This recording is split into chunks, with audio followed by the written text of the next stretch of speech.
Tamás, thank you so much for joining us here today at FF News' coverage of MoneyLive. How are you doing? I'm doing great. Thank you very much. I love and it's a hearing great pleasure being here. Right? It's such a pleasure to have you on the show too. So, Tamás, could you please tell our audience your full name, your job role, and the organization you're with? Yes, my name is Tamás Erni, and I am the Chief Executive Officer of Loxon Solutions, a Hungary-based business software solutions provider for the financial services industry. Absolutely amazing. And with that in mind, we're seeing a lot of new financial products finally coming out because of the digital revolution. How do you guys enable banks of all shapes and sizes to embrace this new way to look at customers? We are specialized on credit management solutions, meaning that from the very beginning of the customer's journey with the bank, when the customer applies for a new loan, new credit card, any type of lending product, until the very end when the customer pays this back, Loxon's solutions cover the customer journey. Even the end, where we talk about debt collection, that is perceived as the not so positive part of the journey. Yeah. The major focus is how to make it a positive experience to the customers, especially because given the current economic circumstances, now in the next few years, we are expecting a huge wave of problem loans, and it is of utmost importance for the banks how to keep these customer relations and how to find a mutually satisfactory solution together with their customers so that the customers can pay back the loans in the end. I totally agree, and we're starting to see a lot of the neobanks, the Monzos, the Revoluts in the world looking to get into that space too. It's not just the traditional ones anymore. Do you look to work with those types of organizations too? Yes, we are actually already working with a few neobanks, digital banks in Europe and especially now in Asia. Oh, wow. Because they are a few steps ahead of us, ahead of Europe in the neobank age. I can imagine, yes. Some of the way that payments are transacted over there are truly mind-meltingly interesting. But the credit score element is so fascinating too, because it's all based on data points that you can take from customers. How do your systems look at these data entry points and streamline the risk proposal for a lot of banks looking to get into lending or improve their credit checks? Well, it depends country by country. So when we see Western Europe, there are a lot of third-party data providers. I see. And they provide the data for the banks with which one can very strongly enrich what we know about the customers.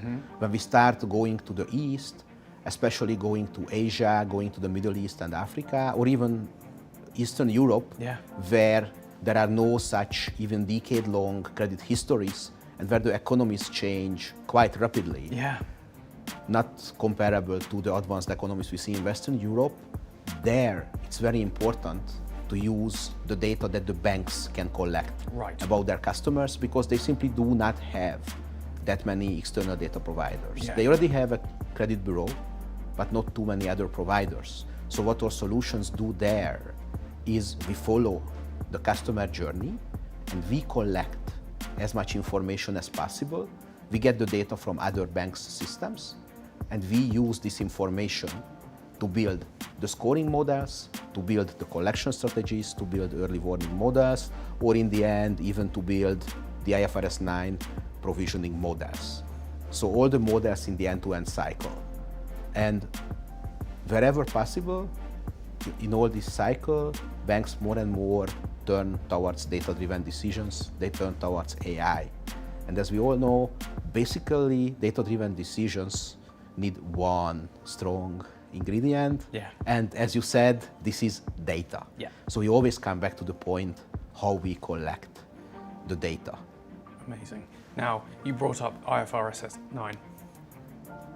How is the CFO of the future going to look at all this data and work with an organization like you to become truly an innovative CFO and ensure that their balance sheet is prime? In my view, and this is my personal view, the CFO of the future is looking at a great dashboard where he or she sees all the information about the bank's actual portfolio.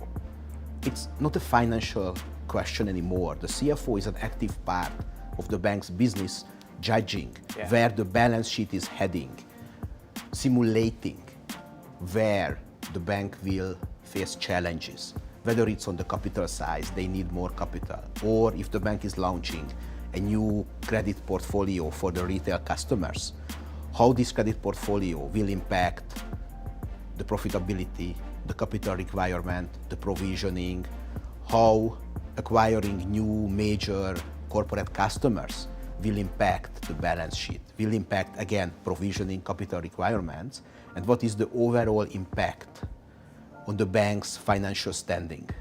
Let it be liquidity position, let it be profitability, let it be risk position, and on this large dashboard that I envision, the CFO sees all these processes and how they impact today's and the future of the financial position of the bank, and decisions are taken based on these data-driven dashboards.